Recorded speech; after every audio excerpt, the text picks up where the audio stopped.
Good morning.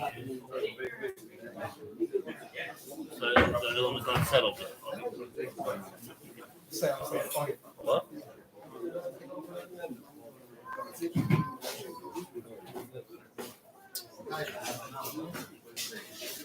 So two weeks ago we began this discussion. We'll start with a recap of what we discussed 2 weeks ago. The Gemara establishes that you're allowed to write on an oif, even though it has holes in the skin because of the feathers. The havamina is that you wouldn't be allowed to because of the holes. Maskona is you're allowed to because kol nekev shad yoy love any nekev. If the ink passes over the hole, then it's not a problem. Rashi, when he talks about the havamina, why you would be not allowed to write over the hole, says because it's not going to be a ksiva tamo shlema el mufsekes. Accordingly, we understand that if there's a hole that intercepts the letter, and the letter is mufsekes through this hole, it's possible.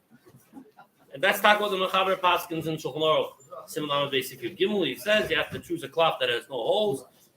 And he touches this. More specifically, he says so that the letters should not be mufsekes l'shtayim.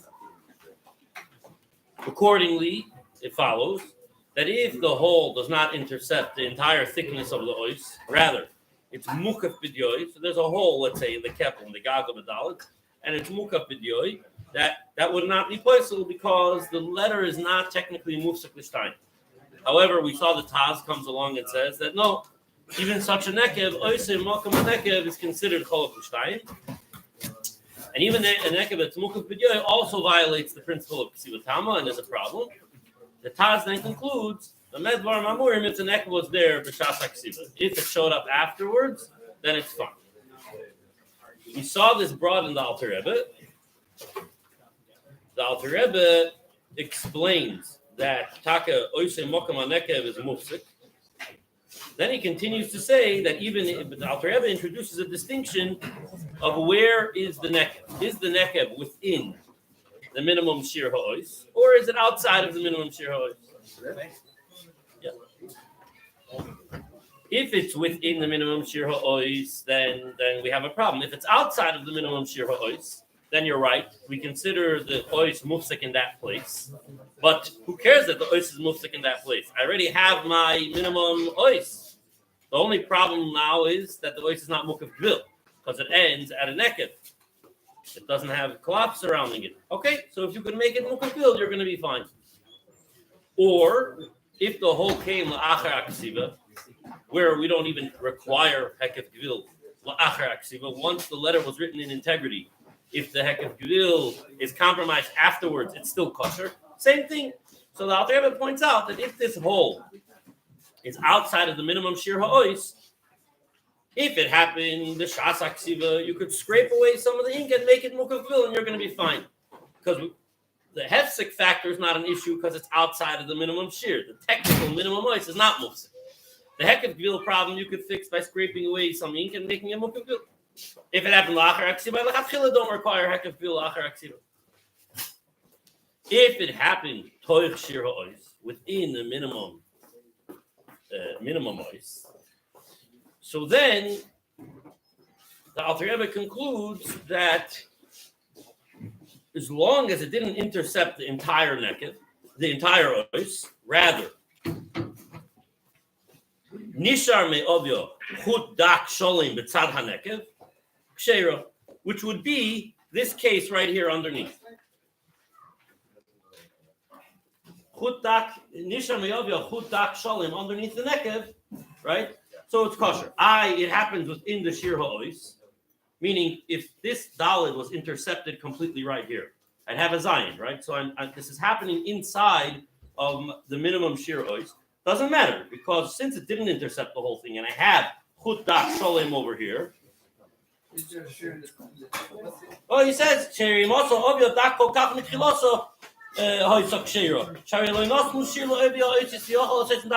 Okay. Now, no, he says, yeah, that's what he says. Now, by the way, where are you reading now? The end of Sifyut Ches. Now, where we left off last week, page 5 in the packet. Where we left off last week was, okay, what about the top case? This was the question that I left off with at the end of the last passage. What about the top case? Do we say, if this happened, where I no longer care about the requirement of Hekef Bil, because the requirement of Hekef Bil is only a requirement when I'm writing.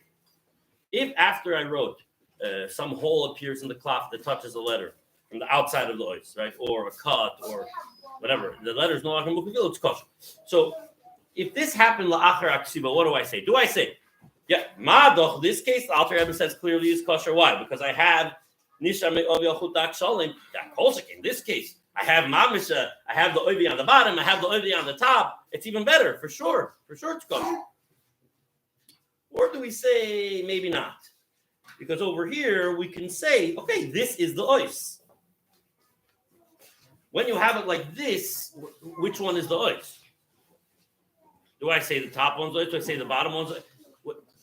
In other words, there's a makom loymar that this should kosher can be kosher. Madach, this is kosher. For sure this is kosher. The ois is more in integrity than the uppercase. Right? It's less gespolten. Or you could say the other way around. You could say, no, over here it's chlor. So the thickness of the letter diminishes over here and increases over here. That's fine. So the ois gets a little thicker, a little thinner as it goes along. Fine. But over here, I don't know which one is the ois. It's almost like there's two oises. So maybe that's a problem that's even worse. The Alter Rebbe began when he talked about the psul, talking about this case, right? Afilu, if it's the neck of his mukaf b'diyoi, it's still a hefsek. And in the end, when he says that if it had an lachar aksiba where there's no concern of hekef bil, it's fine. He doesn't come back to that same case. Instead, he says this case. So he says this case. The question remains, what would be with this case lachar aksiba? Or, as we pointed out last time, what would be in this case, even if it happened b'shas aksiba, if I'm able to create some hekef gevil by scraping away over here? Right? Do I say ois mufsik when the Alter Rebbe says that the whole is mafsik the ois? Are we considering it that it's take like it's mafsik the ois and therefore it's possible? Or do we say the whole problem with the hefsik over here is the fact that there's a new perimeter, and if there's a new perimeter in the ois, it needs to be mukaf bil, so therefore if I can make it mukaf bil, then it should be kosher. So this remains a little bit unclear. Both, if this happened la'achar aksiba, is it better than this case? Because the ois is even less mufsik? Or worse, because we don't know which one is the ois. And also, what happened b'shas aksiba? If I could make it mukaf gevil, what would the Alter Rebbe say? This remains a little bit blurry. Scraping is the classic case. No. Not this choktev has nothing to do. That's basically what we dealt with last time. Now, what we really want to look at is this kuntras achron. In order to understand the kuntras achron, we need to give a few hakdamas. There's a Gemara that tells a story, and I think it's page 7 in the packet. The Gemara tells the following story. Agra chamua de Reb Abba, if sikole kara the hay the ha'am benikva. Agra's tefillin, cheret yom Moshe el ha'am, zocher sayem hazeh. So a hole, if sikole kara the hay the ha'am benikva. The foot of this hay in his tefillin got intercepted with a hole. Also, lekamei dirababa, he came to Rababa, came to his son-in-law, the Rav. Amarlei im mishtayer boy kishir ois ktana kosher, the imlav possible. If what's left over here is a shir ois ktana, then it's kosher, and if not, it's possible. Okay, what the shir ois ktana is, we don't know. but we hear a psak din over here, right? There's another story. Rami bar Tamri dehu chamur the Rami bar dikuli. Ifsikol ekar devov devayareg benikva. Rami bar Tamri had a hole in the vav of Vayareg. Also, came to Abzera. Omerlei zilai sinukut lechakim v'lei tipich. Ikorle Vayareg kosher iloi yehoreg hu upas. We have over here in the Gemara two different solutions for the problem of a letter being intercepted with a hole. One solution we have is Maloi ois shir ois ktana. And the other solution is a tinnik. Both film. Both.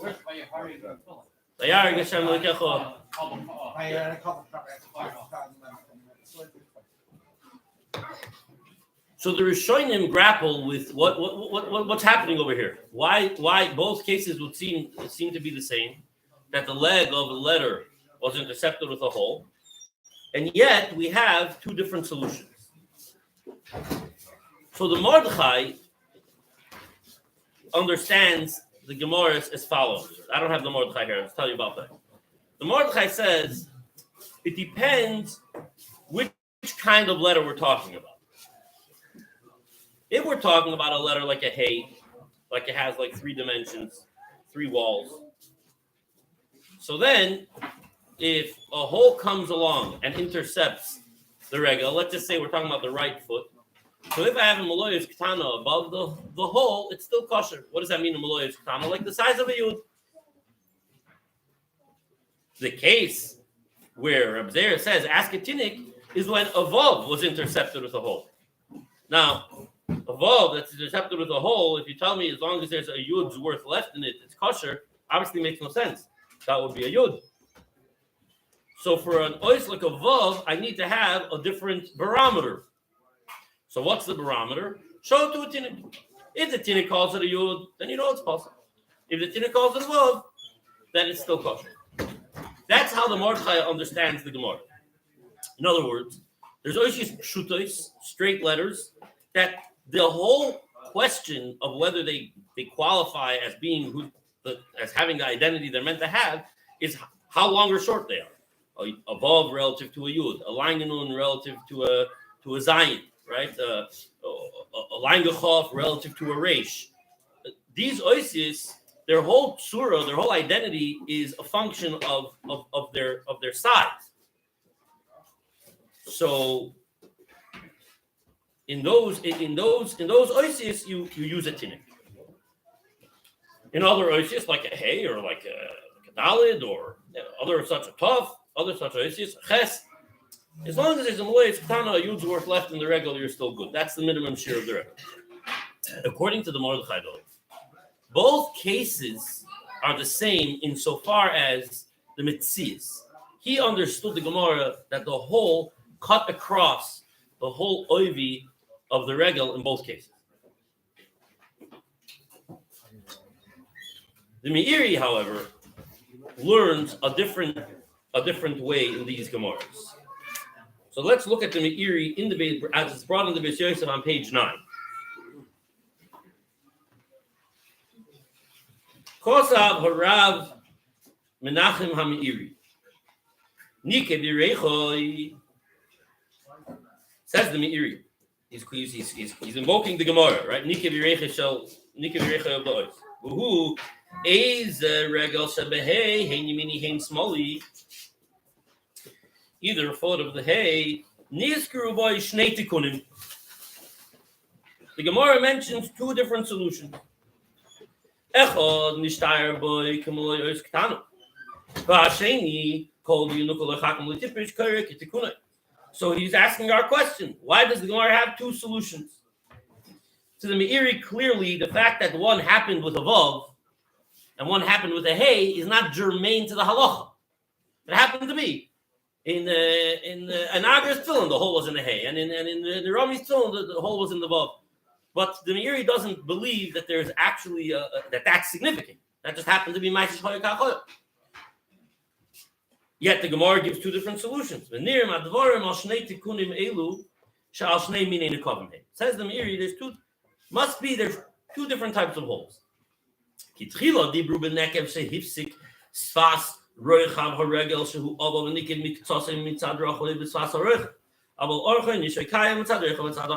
just paint the picture here.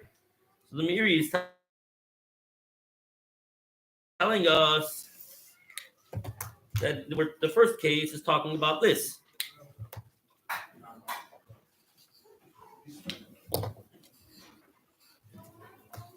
That the hole ate into the thickness of the regel, but did not actually intercept it entirely. Hifsik sfas roichav haregel, it intercepted the edge of the thickness of the foot. Shehuava, the foot is thick. V'nikev miktsosoi mitzad rochvoi b'sfas haregel. Aval orkoi nisher kayim mitzad rochvoi mitzad acher. But the entire length of the regel remains on this side, not intercepted by the hole. The Ka'omar, the Miyachash and the Steyer, B'orkoi, B'loi Neket, K'meloi Ois Ktana. The more saying, and since in the length of the ois, you have left uninterrupted, Meloi Ois Ktana, Rotzo Loimar, Dako, Meloi Ois Ktana, the amount of a small ois, meaning thin, could go in Vav or Yud, however long the ois is, right? This could have happened in a Yud, that the hole comes and takes a bite out of the regel. As long as you have a Meloyas Tana, meaning you have the full length, but even if it's thin, as long as you have the whole thing, even thin, it says the Meiri, it's Kshera. Why? Kshera also regel mitchilasei not kosher, because you could have made it that thin. When the Gemara says the solution of Meloyas Ktana, the pshat is in this case the nekev took a bite out of the thickness of the ois without intercepting it entirely. The other case,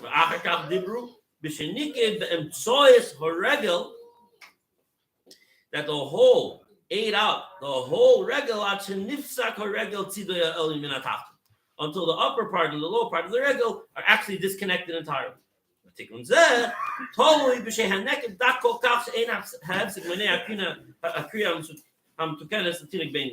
So if the whole taka cuts through the whole thing, then you have to show it to a tinnik. If the hole is so significant, as mamish, you only have a little bit here, a little bit there left, the tinnik's not going to be able to recognize the letter anymore, so then you don't have your ois. But if the tinnik reads the letter, you're fine. Now, it's important, even though it's separated completely, it's important to point out over here something.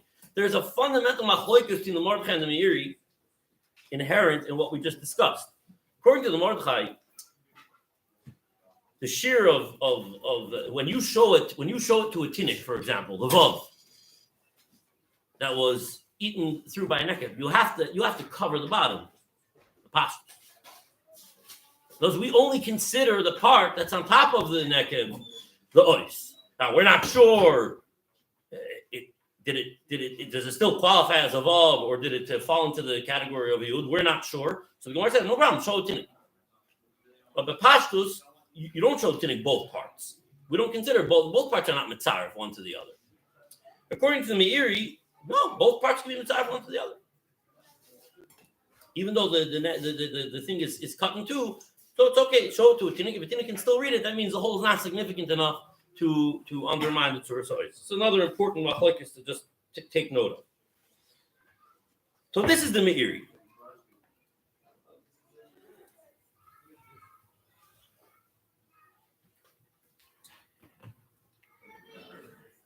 Now, I ask you, we'll get to the Kondishachon shortly. I ask you a question. The Gemara says, Im nishtayr boy meloyos ktano, kosher. V'im lav, posel. What does that sound like to you? V'im lav, posel. Sounds almost like the Gemara is implying that there is some kind of minimum shear. No. In the first case, when he talks about the hay. According to the Meiri, it sounds like the imlav posel means that what? If there's nothing left, if it went through the whole thing. then possible. But when you listen to the Gemara, it's good. And if you don't have Maloyas Kana possible, it sounds like there's still some shear that's required. And if you don't have that shear, it's possible. The Bir Halacha asks this question on the Mishabura, on the Meiri.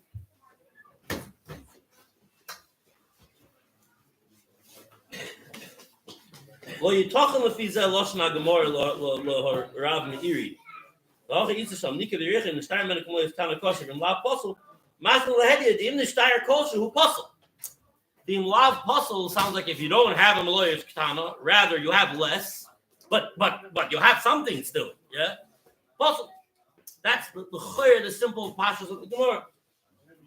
So he says Abemazei Nemucha. Him Levish Tosid Meiri. So this is an interesting point that it comes out that it's a little bit shver. The Imlav puzzle is a little bit not so smooth according to this Meiri. But what do we have from the Meiri?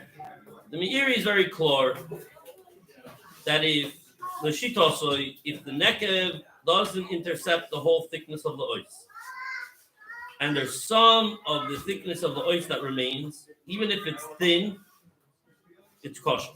Dako. Sharim also regel mitchilosoi dak kosher. So now let's come back to the Alter Rebbe. On page 4 in the packet.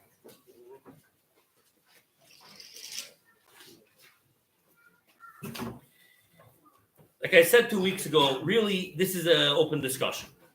We're trying to figure out what exactly is Alter Rebbe's intention in the Kuntres Achra. And I will admit, I assume that there is a very profound intention in the Kuntres Achra. That's the assumption I'm coming from. So it eludes me what's happening here. Maybe it's not so loaded though. Maybe it's really something way more simple than what I imagined. I don't know. But I want to invite all of us to try and explore what is the significance of this Kuntres Achra. What's the Alter Rebbe trying to say? Number one, and what's the chiddush in this Kuntres Achra? So the Alter Rebbe is making the case that if even a hole that does not cut through the entire ois, it still violates ksivatama, right? Like the Taz, right? Now, the Alter Rebbe continues building the case.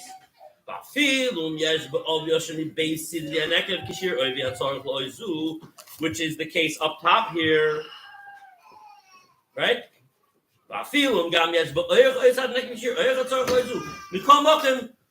It's considered like the ois ends there, and there's no heket grill, right? So even though you avoided the issue of the minimum ois being chopped in half, but you still have heket grill issue. That we saw. That's the overall context. Comes along this Kuntres Achra. Film yesh ba'ov yoshem beis sidya nekev kishir oivia tzorach loizu. Says the Alter Rebbe beis Yosef b'shem ha'meiri. The Iri b'kahai gavna. Okay, let's just take this slow. The Meiri says that the Gemara that talks about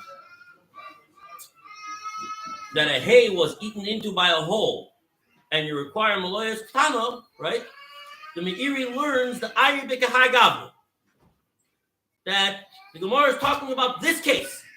Yeah? The kosher achakach, and it's kosher afterwards. Lefish and ishtayer k'mloyos. Because since I still have part of the foot of the letter that was not intercepted, right? According to the Meiri, Meloyos means daka, right? So it's kosher. I'm basis.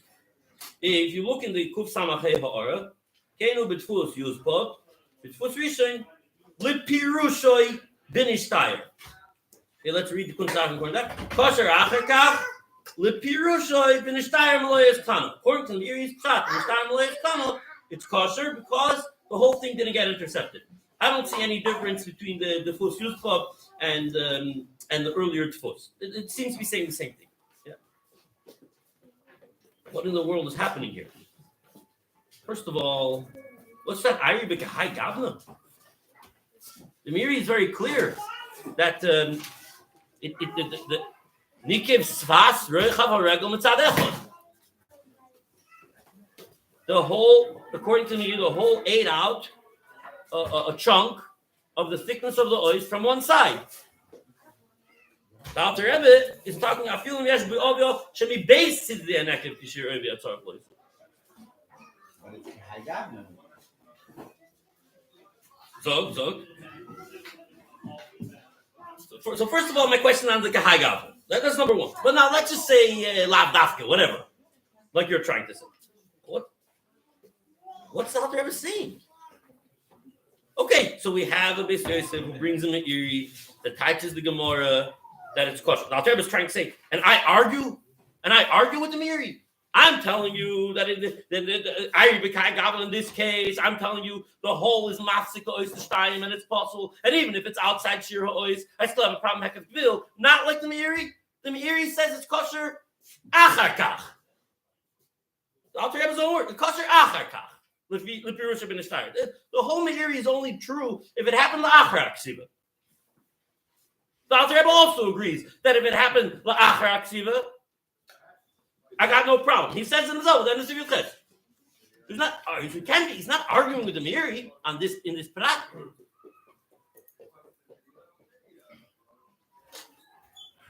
Maybe he's just trying to. He introduces over here. There's such a phenomenon called shir oivi hatzorech loizu. Right? The Alter Rebbe is talking. And he says that the whole, even if it's Mukav B'Dyoy, is a posel. And in the context of saying so, Dik Zechois, Film Yesh B'Ovyo Shemi Beisi Neked, Kashir Oivi Hatzorech Loizu. So first time we're hearing a reference to a Shir Oivi Hatzorech, which by the time you get to the end of Sifrus Ches, we know is nothing. Is Kolshu. Harry Loinos Mashir Oivi Oizu. Yochel says in Dr. Moshe Yirtze, right? That's maybe just because he talks about Shir Oivi Atzarech Loizu, he's referring you to the Meiri that basically where the Meiri is the first one that tells us there's no Shir Oivi Loizu. Dak Moshe Yirtze is fine too. So is that what he's trying to tell you? He's just trying to say, by the way, you hear me talking about Shir Oivi. I'm telling you a scenario.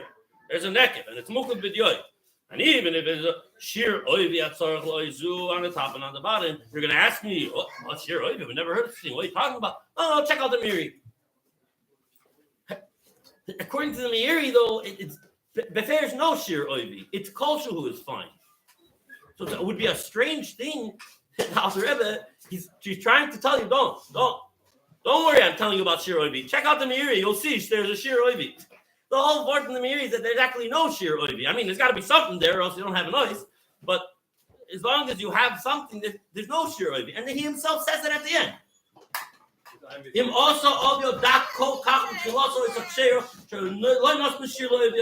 Yochel says in Dr. Moshe. And not only that, if you look in Kuf Ayin Aleph in the footnote, Kuf Ayin, Beis Yosef b'Shem HaMeiri.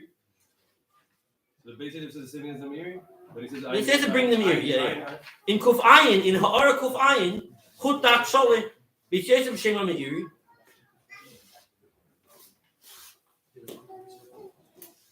So the Meiri is if anything, the Meiri is the one that tells us there's no shir loivi oisis. And here the Alter Rebbe is talking before we know about even if you have shir oivi on this side and on that side. You want to know what I'm talking about? A shir oivi? Go look in the Meiri. So really, the Meiri says a thickness of a thread is good. So that's what he's saying. He's saying that's what I mean. That's what I mean. As long as there's a thread's worth of thickness. I don't know. I'm asking. I'm just exploring. Like what? And not only that, if you look in the footnotes a little bit more, he has in Kuf Nun Ein Kuntrus Achron. In footnote Kuf Nun, Mama's at the end of the sentence. Ein Kuntrus Achron. Shir Oivi Atzorech Loizu. Ein Kuntrus Achron.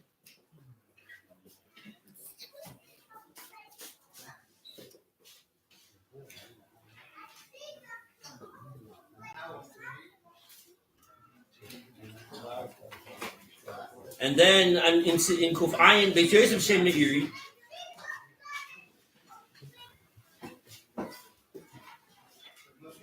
We know what the Meiri says. The Ari B'Kahagavna is one question that's not so clear. What's the Alter Rebbe want of bringing this B'Shesh of Shem Meiri? What does he want? What's he say?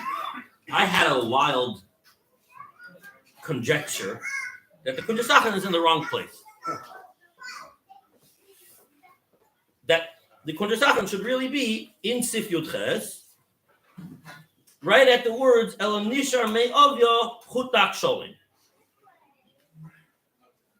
In the last paragraph of Sif Yud Ches,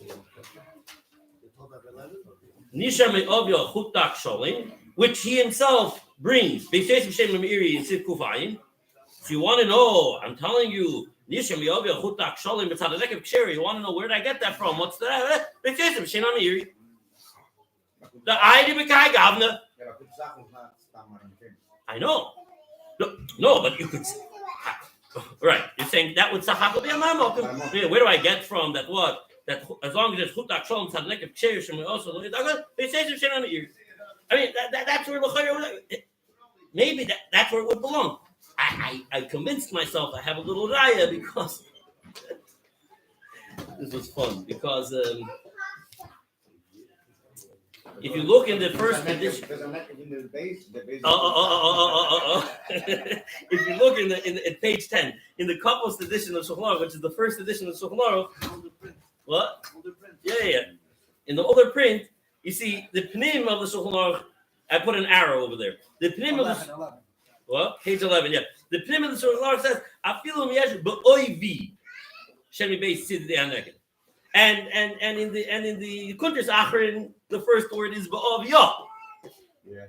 So there's a discrepancy between the word in the Pnim and the word the way it's brought in the Kuntres Achrin. So I found some evidence. Oh, I see a discrepancy. So maybe that ba'ovya really is shaykh to the next page. Me'ovya in the next page in Sif Yud Ches. It's still not pum because that's me'ovya and this is be'ovya, right? But at least I found the discrepancy. And this discrepancy shows up. By the way, interesting. And this is Kapos. He says ba'oivi, and look what Bar 11 did in the New Shulchan Aruch in the Pnim, ba'ovya. He changed the Pnim over here, even from Kapos, which is officially the fuss that he follows, that he stays true to. But Pashas, why did he do that? Because in the Kuntres Achrin it says ba'ovya. And the Dibra Maskil. So he changed it in the Pnim. Okay, fine. Look, it's a stretch to say that the Kuntres Achrin is in the wrong places anyway. A little stretch. It's a stretch. I find the discrepancy. Fine. It's all time there's a discrepancy. It's a stretch. Maybe. But is this the first time you're discussing this? Saying, did you check with anybody else? Anyone else who wants to be in the conversation, you mean? No, the others. Exactly. Okay, no, right. So this is the heart of the matter. The heart of the matter is I'm trying simply to figure out, and it's an invitation. It's an open floor invitation. When you read the Pnim of the Alter Rebbe and you read this Kuntres Achrin, we know what the Rogatchover said about Kuntres Achrin of the Alter Rebbe. We know every word. What's the Alter Rebbe saying, and what's he trying to say?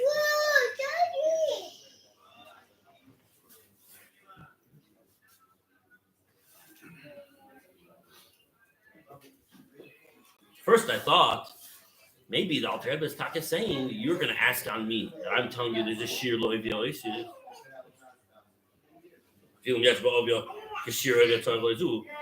masma from what I'm telling you, there's a shir lo ivyois. You're going to ask me, I'm telling you the Meiri based on the Bir Halacha's question. Because if you learn the Meiri, the Imlav Puzzle, right? Maybe you could read. You could. The Imlav Puzzle sounds like there is a shir to the Levi. That can't be. The Alter Rebbe himself comes to the conclusion in the end. There ain't shir Levi oises. Yochel says in Dak Kemoshe Yirtze, and on the day brings me to Shimon Meiri.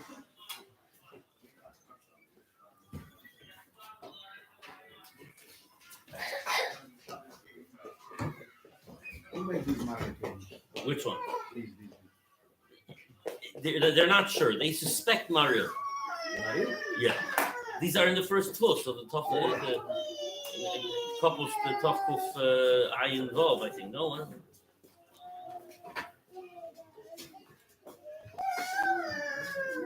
They're definitely interesting environment chemicals. There's stuff there, but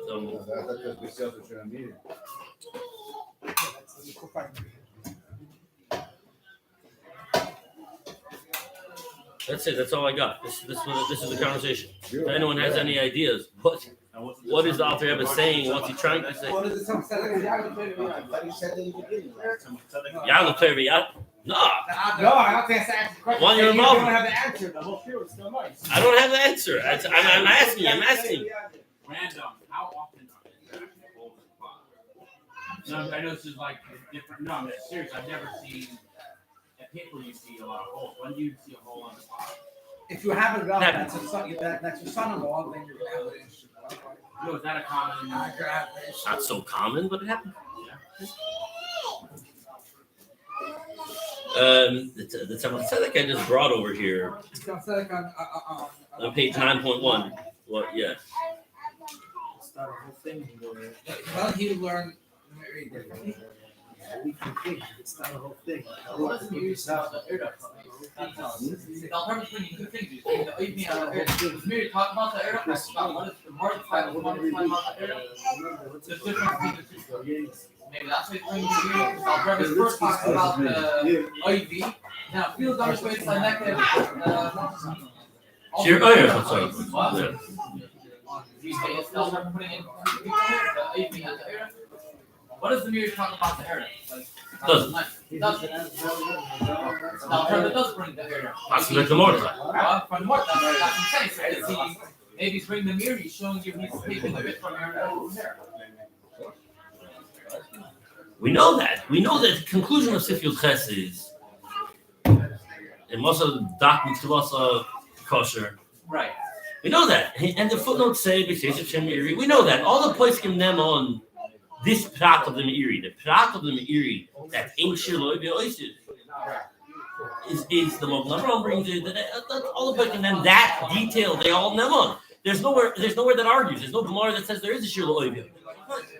But so he brings in the footnotes of it. He's just trying to bring a Maramokim. Not sure I want to tell you, even though I'm talking about Eruv later on, which the Meiri doesn't seem to talk about, so maybe this is not getting it from the Meiri. You know, this is. So what's he saying? Here he's saying, "Afilu yes, ba'ovish and b'beis nek b'shir ovi atzarach lo'isu." Now what's he saying?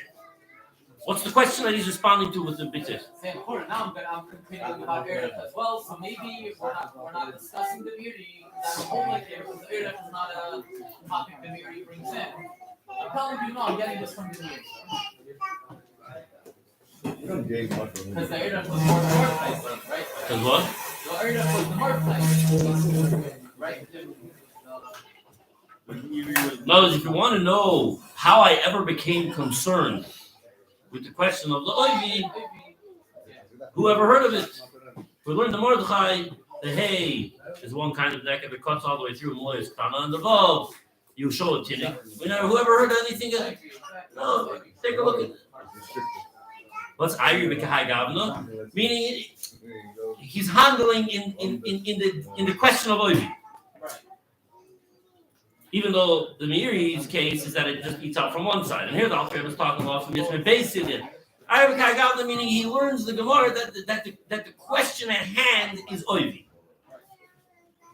Maybe. is there Maybe. the Meiri